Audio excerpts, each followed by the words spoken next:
Às vezes pode parecer um bicho de 7 cabeças, mas é uma coisa relativamente simples. Está ligado ao nosso dia a dia, a tudo aquilo que nós um dia planejamos fazer e estamos aqui no meio dessa luta aí, né?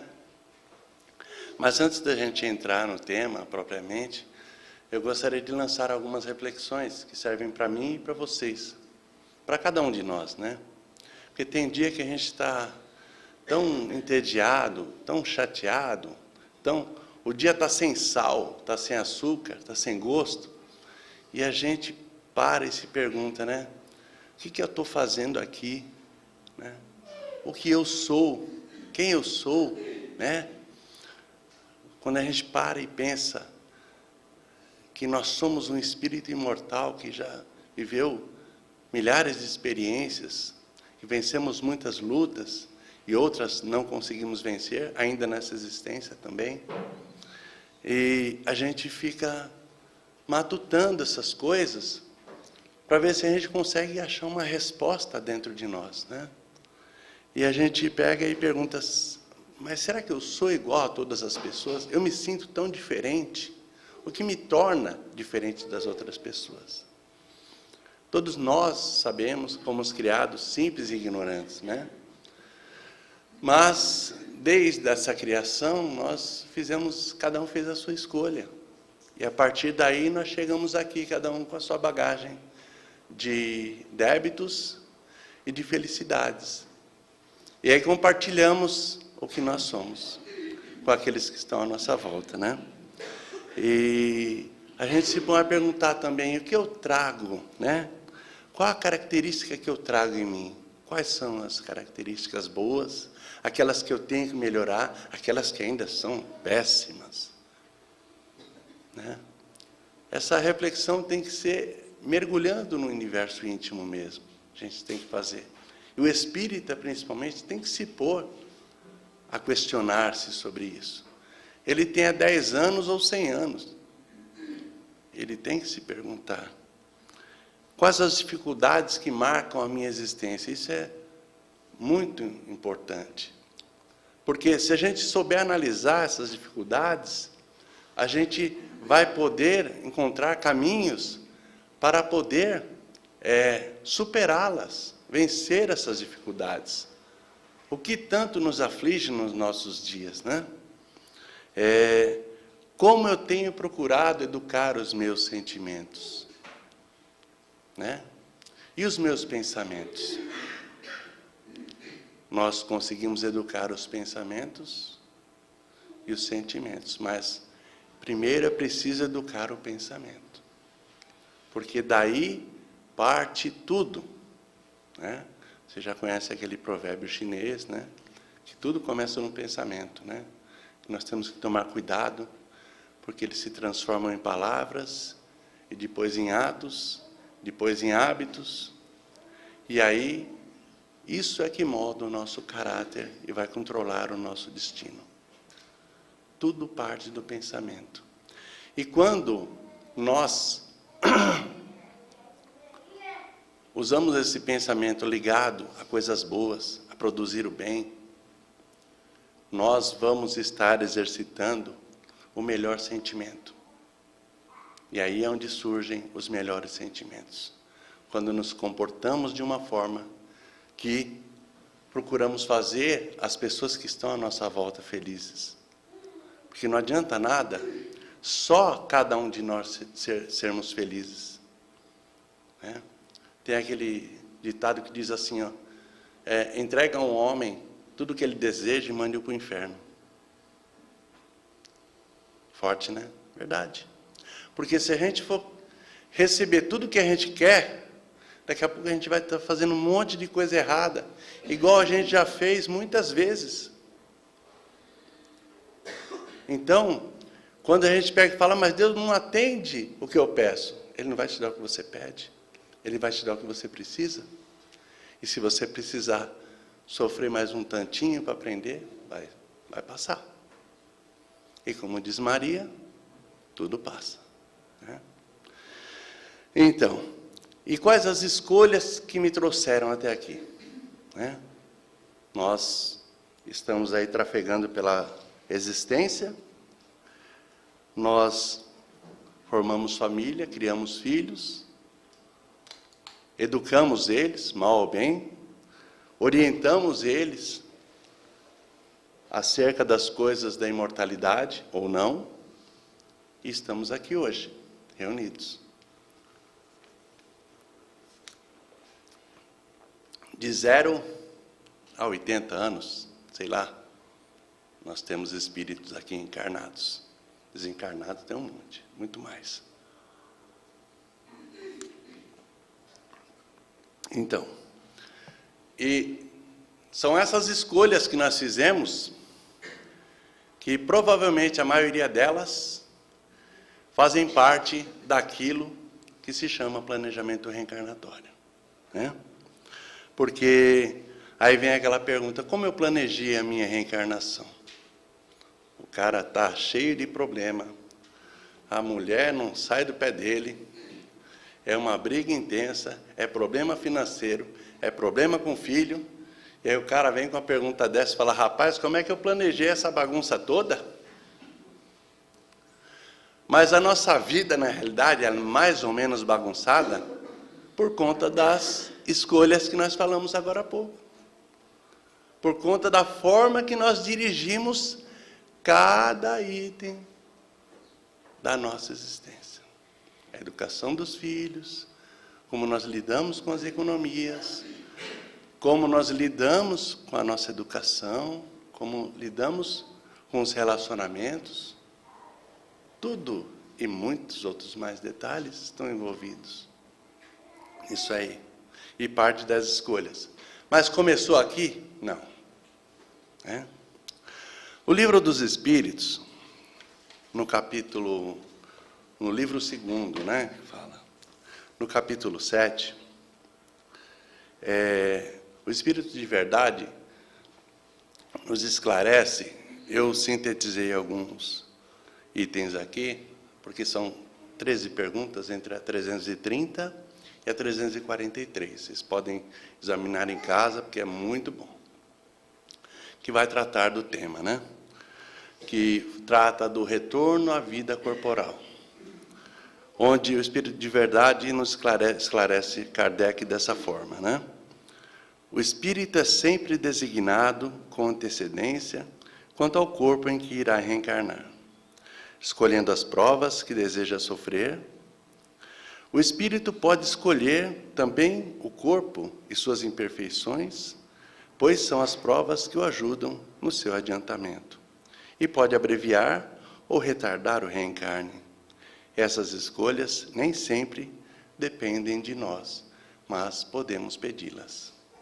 Ou seja, está falando exatamente daqueles momentos que antecedem a reencarnação, que nós preparamos para escolher, muitas vezes quase tudo, muitas vezes quase nada. Depende da evolução do espírito. No caso da reencarnação compulsória, às vezes ainda pode escolher alguma coisa, e muitas vezes tem muitos espíritos que reencarnam compulsoriamente, que escolhem provas terríveis, porque eles têm pressa de poderem se regenerar. Infelizmente, a grande maioria falha. Até espíritos que não reencarnam provisoriamente, compulsoriamente, eles falham, né? Como já falamos, Emmanuel nos relata que grande parte, ou a maior parte da humanidade se encontra em estado estacionário. Nós precisamos modificar isso de que forma? Buscando transformação, né? Buscando sermos pessoas melhores. E esse planejamento reencarnatório é uma proposta para que nós alcancemos metas de evolução com mudanças de pensamentos e sentimentos. Aí você fala, mas como é que eu faço tudo isso? Como é que eu fiz tudo isso sozinho? Não, nós não fizemos sozinho, nem na execução agora e nem no planejamento. Porque a espiritualidade sempre está ao nosso lado. O problema é que quando a gente chega aqui, aí o cara vai para a gandaia, esquece a vida, esquece o comprometimento, né? Mas a misericórdia de Deus em todos os momentos vai nos alcançar. Por mais que a gente mude a rota, no momento que resolvermos tomar o caminho correto novamente, se nos ligarmos ao Criador, essa misericórdia vai estar presente. Porque se nós, que não somos os melhores pais, nós não queremos ver um filho sofrer, que dirá o Criador, que nos ama a todos desde sempre, né? E o Cristo, apesar de ter passado por tudo que passou, há tanto tempo, ainda tem a paciência de nos aguardar, difíceis que ainda somos. 2000 anos a gente está aqui tentando aprender tudo isso. Essa multidão de gente que é essa humanidade terrestre que ainda fica lutando, guerreando pela matéria, por aquilo que não vale nada para nós, quando a gente partir, né?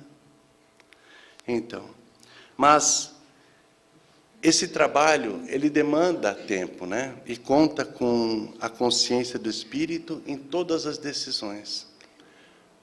Nós estávamos conscientes daquilo que precisávamos fazer quando planejamos.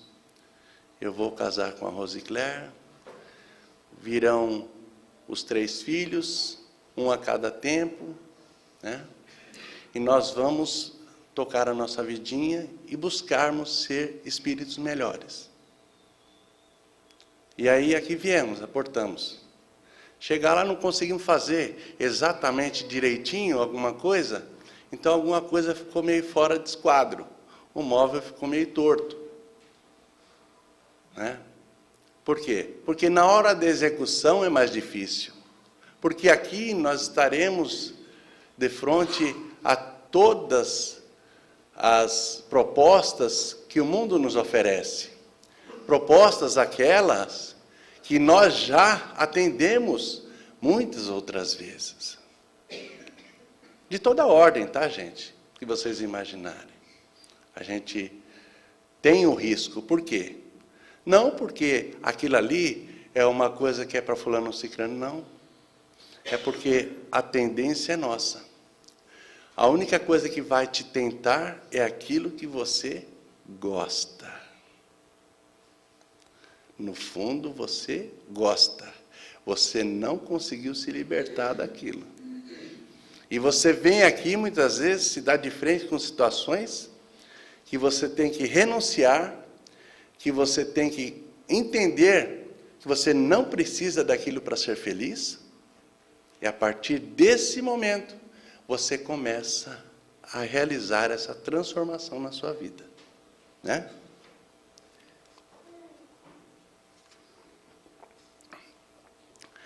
Mas nós utilizamos muito a nossa vontade. É preciso utilizar a vontade, né? Não sei se eu já falei aqui do gabinete, grande gabinete que é a vontade, né? Que dirige todos os departamentos que são o desejo, a imaginação,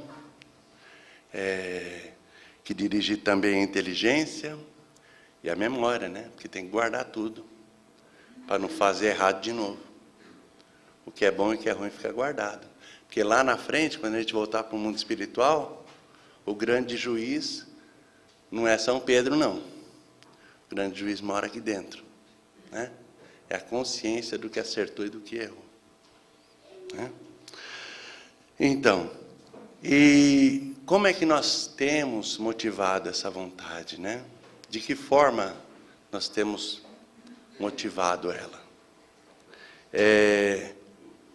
Como nós temos realizado todas as atividades, todos os relacionamentos que estão à nossa volta, nosso trabalho, nossa família. Como que eu estou lidando com tudo isso? Eu estou utilizando o desejo? Estou utilizando a imaginação? Ah, eu pensei que ia dar certo, deu tudo errado. Ah, mas eu queria aquilo, mas... Você não pode querer aquilo, você não deve poder, você pode. Você não deve querer aquilo, só vai trazer coisas ruins, infelicidade para você e para aqueles que estão à sua volta, né? Ah, mas eu pensei que daria certo. Ou seja, nós estamos utilizando, ora, ou o desejo, ou a imaginação, ou a inteligência, mas o que na realidade nós precisamos utilizar é todos ao mesmo tempo. Eu quero, a inteligência fala, mas devo? A imaginação, como é que seria? Posso, não posso. Aí nós estamos aplicando realmente a verdadeira vontade, onde muitas vezes a pessoa fala, não, mas eu tenho muita vontade. Mas na hora de executar não faz nada. Não fazemos nada para poder melhorar o quadro que está à nossa frente, né? E é aí onde nos perdemos muitas vezes. Esse esclarecimento que nos dá Emmanuel, né? E o objetivo, né, desse planejamento reencarnatório é nos dar diretrizes, né? E colocar o espírito no ambiente que já conhece, com companheiros vinculados que são convocados a reorganizar sentimentos com valores éticos e morais. Ou seja, ninguém entra na nossa vida de graça ou por acaso. Ninguém caiu de paraquedas na minha vida. Não caiu. Se aconteceu, foi por ligação. De alguma forma existe uma ligação, né? E o problema é que o livre-arbítrio, muitas vezes mal conduzido, nos leva a más escolhas. E essas más escolhas nos levam a erros que muitas vezes nós não conseguiremos consertar nessa existência. Mas ninguém precisa ficar inconsolável porque teve um relacionamento, construiu uma família que não deu certo, e depois teve que reconstruir a vida com uma outra pessoa. Ah, mas e agora? Não. Agora vamos tocar o nosso barco do jeito que ele está. O que não deu certo, a gente não vai conseguir trazer de volta. Eu vi um caso de um evangélico, que ele chegou na igreja e o pastor falou para ele que ele estava tudo errado, que ele separou da mulher e foi morar com outra. E aí ele se iluminou com aquilo, né? Foi, largou a mulher que ele estava, voltou para outra, tornou as duas infelizes e ficou sozinho. E ele infeliz também, lógico, né? Porque não adianta, gente. Como diz o outro, não tem jeito, a fila já andou. Não dá mais para você pegar o trem das 8 horas, porque ele já passou, né? Então, não há motivo para desespero em situação alguma. Porque quando nós estamos esclarecidos e nós nos conscientizamos que nós temos que fazer o certo a partir desse momento, e a gente já não produz mais os mesmos erros, sofremos menos. Por quê? Porque não voltaremos a fazê-lo se estivermos conscientizados. Então, e todos esses companheiros que nós colocamos à nossa volta, a nossa família, os nossos filhos, nossos irmãos, os colegas de trabalho,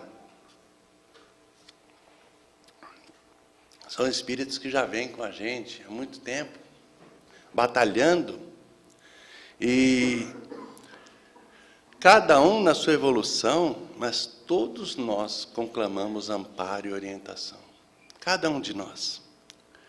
E principalmente na ordem dos sentimentos. Porque é o que mais importa na vida da gente, na realidade, né? Outro dia ainda um amigo comentava, né, em palestra, que o projeto de Deus em nossa vida é que todos sejamos felizes. E a felicidade, ela está ligada diretamente com o sentimento. E como é que nós fazemos para nos sentir felizes? Todo mundo já sabe qual que é a felicidade do Cristo, né? A felicidade de Jesus é ver-nos felizes. Por quê? Servir e amar. Amar e servir. É o que o Cristo fez, já faz há muito tempo, né? Muitos bilhões de anos, e o faz até hoje. Com toda a paciência que Ele tem para conosco, né? E o lar é de vital importância, gente. Os nossos filhos têm que receber orientação quanto à imortalidade da alma.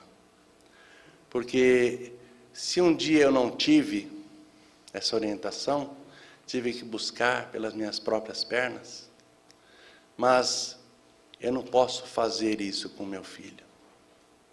Eu tenho que apontar o caminho. Embora que amanhã ele ache que a doutrina evangélica, a doutrina católica seja melhor para ele, não tem problema. Se ele tiver a noção que existe um algo mais, um dia essa semente vai brotar, ele vai buscar em algum lugar, aonde o seu coração se ajuste, aonde o seu entendimento se encaixe. Né? Nós batemos cabeça procurando as respostas e, graças a Deus, encontramos na doutrina espírita, mas cada um encontra o seu lugar. E cada um está onde deve estar exatamente. Né? E por isso que Neo Lúcio, né, naquela obra Jesus no Lar, que é muito bonita também, do Chico, né? Ele ressalta que o lar é a escola das almas, é a grande escola, né? Jesus o disse, os seus inimigos serão seus domésticos. As pessoas que nós temos que reorganizar os sentimentos, muitas vezes estão dentro do nosso próprio lar. Os reajustes estão dentro da nossa casa na maioria das vezes. E nós defrontamos eles aí pelas ruas, nas sociedades que articulamos, né? Em toda a forma de trabalho que ajustamos para viver, a gente vai encontrar aqueles que nós ferimos ou fomos feridos, e onde muitas vezes nos colocamos ou somos colocados como inimigos. Nós vemos as pessoas chegam na casa espírita com dificuldades, com problemas, com obsessão, e a casa espírita é maravilhosa pelo seguinte, porque ela trata os dois lados. Ela trata o sofredor encarnado e o sofredor desencarnado. Porque existe todo tipo de problema, até nesse relacionamento, né, que uma das partes pode estar prejudicando a outra. E a casa espírita, isso por experiência, no trabalho, no esclarecimento a espíritos sofredores, vocês podem ter certeza, se vocês já passaram por algum problema espiritual, quem está no mundo espiritual, o sofrimento é bem maior. É bem mais difícil. Nós ainda muitas vezes, na maioria das vezes, temos ombros para nos consolar. E eles estão perdidos, muitos deles. Né?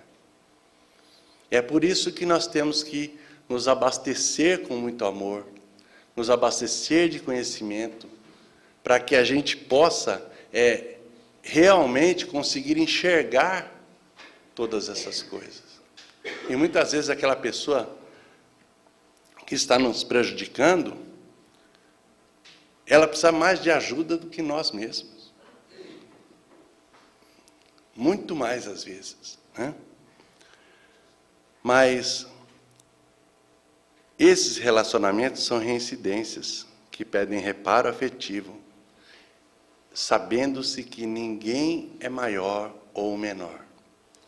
Cada um de nós precisa crescer, precisa evoluir, precisa aprender, precisa ser amado.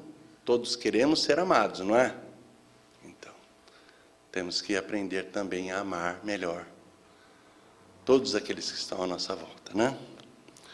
E sintetizando mesmo a execução desse planejamento reencarnatório, para a gente conseguir balizar, né, esse equilíbrio, a gente tem que fazer um mergulho, né, como disse naquelas reflexões, no nosso universo íntimo. Nós temos que compreender as oportunidades que aparecem na nossa vida, as boas e as que nos afetam as tendências. Nós temos que compreender os conflitos existenciais, os problemas que eu tenho dentro de casa, os problemas que eu tenho com o companheiro de trabalho, a dificuldade que eu tenho para lidar no trânsito, né? E compreender a vida, né, com esperança e alegria. E entender o contexto com o qual ela se apresenta. Porque cada um leva a vida de um jeito, cada um tem uma possibilidade, cada um tem um problema de uma ordem. Não vai pensar que o vizinho que está do teu lado é tão feliz ou mais feliz do que você. Ele está cheio de problema também, está cheio de dificuldades para vencer. Por isso, quando a gente ora pelo nosso lar, a gente tem que orar pelo lar do vizinho também. Porque é o contexto da nossa vida, ali estão todas as vibrações que nós emitimos e que nós recebemos. Então, é nesse contexto que a gente tem que procurar compreender o que a gente pode visualizar para melhorar isso aí. Melhorar esses relacionamentos. E quando nós melhoramos isso? Com sentimento, com mais amor, né? E também observar quais são os nossos interesses. Qual é o interesse de cada pessoa que está na minha vida? Qual é o meu interesse? O que é importante para mim? Onde está o teu tesouro, ali está o seu coração. O nosso tesouro sempre vai ser a busca das coisas eternas. Sempre buscar o Criador. O maior tesouro, eu achava que era a eternidade, né? Mas não é. A eternidade é o maior presente que a gente recebeu quando foi criado. Porque nós sabemos, a doutrina espírita nos esclarece, que nós somos criados para viver para sempre. Vivemos para sempre. Já conversamos com centenas de companheiros que estão do outro lado, que despertaram, né, depois das perturbações, e vêm falar conosco. E vêm amigos, e vêm conhecidos, e vêm desconhecidos. E quantas cartas o próprio Chico trouxe aí, coisas que ninguém sabia, né? Estão aí. Então, o maior tesouro na nossa vida é Deus. Porque quando nós temos Deus no nosso coração, nós temos tudo. Nós temos condição de passar por tudo. Mas é preciso que a gente não titubeie.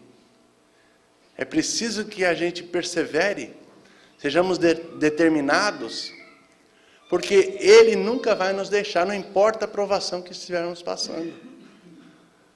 É preciso raciocinar da seguinte forma: resgate não é endereço. Prova não é endereço, é para mim. O que eu estou passando é para mim, não é para o outro. Ah, mas fulano é tão feliz. Graças a Deus. Deus abençoe que ele continue bem, sem dor de cabeça.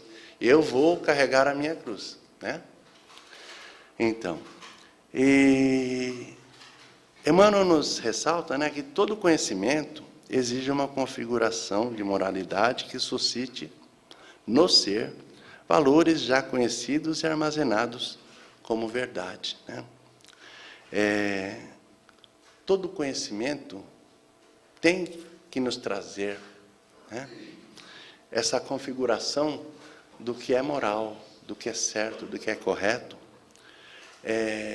e agregar dentro de nós aquilo que nós já aceitamos como verdade. Verdade é algo que é incontestável. Quando nós vamos enriquecendo essa verdade, nós vamos errando menos. Nós vamos sendo mais virtuosos.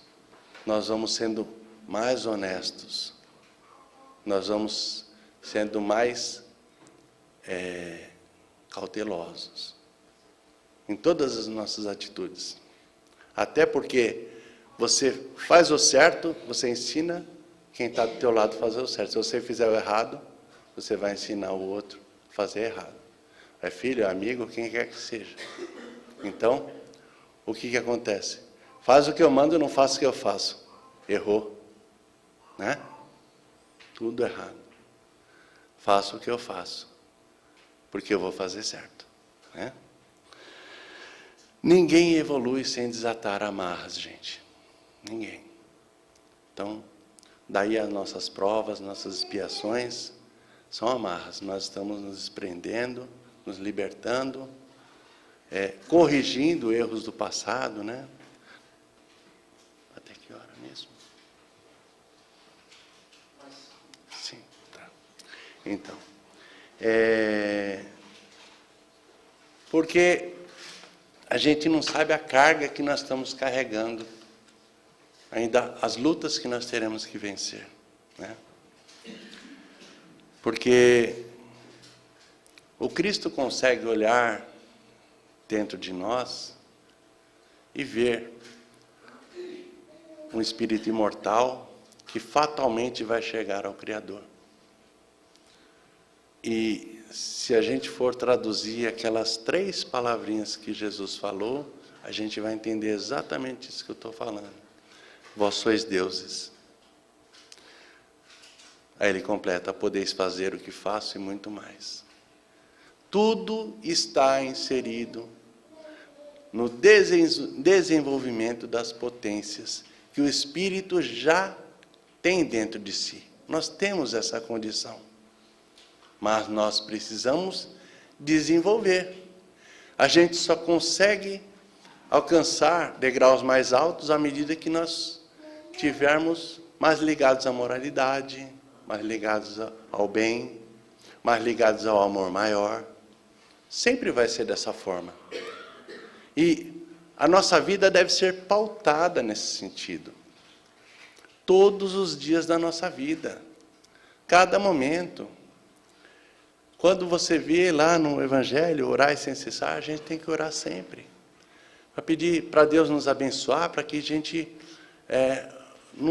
possa não tropeçar nas pedras do caminho, porque elas estão aí. As nossas vicissitudes, elas estão aí, e virão outras, e virão dificuldades, às vezes ainda maior do que as que hoje temos. Mas graças a Deus que a gente tem aonde se pegar para poder falar: Senhor, eu vou vencer. Mas é preciso do nosso esforço, pessoal. Se nós não fizermos a nossa parte, não adianta nada. A gente não pode ficar sempre esperando que o Criador faça por nós. Não dá para a gente ter resultado diferente produzindo sempre as mesmas coisas. Temos que produzir melhor, né? Falando em Jesus, nós podemos falar essas palavras para as pessoas que amamos, para as pessoas que estão mais ligadas a nós, que são mais caras ao nosso coração. Mas essas pessoas que já vieram entre nós, já aprenderam a amar a humanidade, o Cristo está acima disso ainda, né? Podem falar isso que Emmanuel nos diz, né? Nossos espíritos se encontram unidos pelos laços mais santos da vida.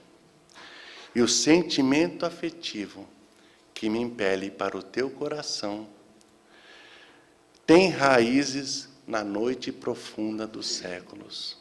Ou seja, essas pessoas nós amamos ou não aprendemos a amar há séculos.